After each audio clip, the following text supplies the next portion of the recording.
the big boys.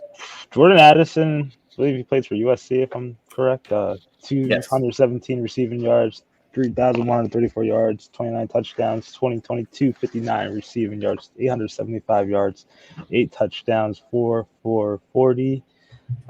Coach Don, you have him number one. I'm gonna let you start us off. So this one is purely a ceiling play, and this is really from his 2021 film and putting up 1,600 yards and 17 touchdowns or whatever craziness he did. And so I think Jordan Addison, at his size, his speed, his route running ability, I think he's good enough that if he can develop a little bit, he could be a team's number one. I believe that. I think he's the change from Pitt to USC, I would have expected similar or more numbers. The fact that it went dramatically down sucks, and that hurts.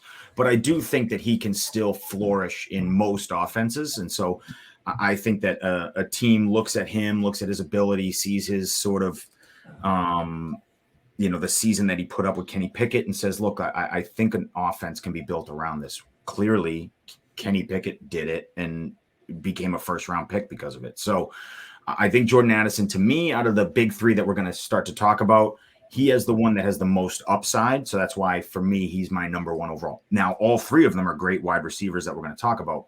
I just think Jordan Addison has that little bit more of a, I don't even like saying it, but has that little bit more of like a Jamar Chase, big 1,600-yard season in him. So that's just what I see. Ooh. Yeah, I'll also go real quick here. With Addison, a lot of his traits are like A pluses, but then there's some of them that are just like Fs for me. He just very up and down in terms of what I see in talent with him. Obviously, like John mentions, like separation. Obviously, his route running, yards after catch ability, dynamic with the ball in his hand is fantastic. And obviously, he showed that he can handle a bigger workload, but his physicalness is just, to me, is a concern overall. Like, is he going to be able to play at the next level against bigger physical cornerbacks? That's a big concern for me. Is he going to be just in the slot? Is he just going to be a slot wide receiver? I mean, he weighs like 175 pounds.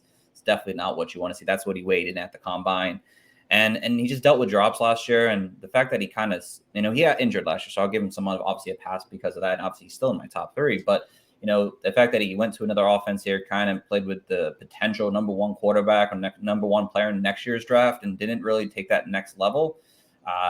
It's definitely a concern to me at that point, but that's kind of why I'm at 3, just because there's just too many other things. There's a lot of great, but there's also a lot of bad things that just didn't like, while the other two guys, I think we'll talk about them in a minute, that have more great and good things about them. Yeah. One thing I like to bring up is he is a former Belindikoff Award winner. Let me remind you of the guys that he's competing with for that award. Garrett Wilson, Chris Olave, Treylon Burks. Not a chump change type of year. And then, Jalen Hyatt won it this season, which kind of speaks for everything about the wide receiver class right now. But Addison is in my tier 1, like you both have said. We've got all three of us probably have a tier 1 of 3 wide receivers.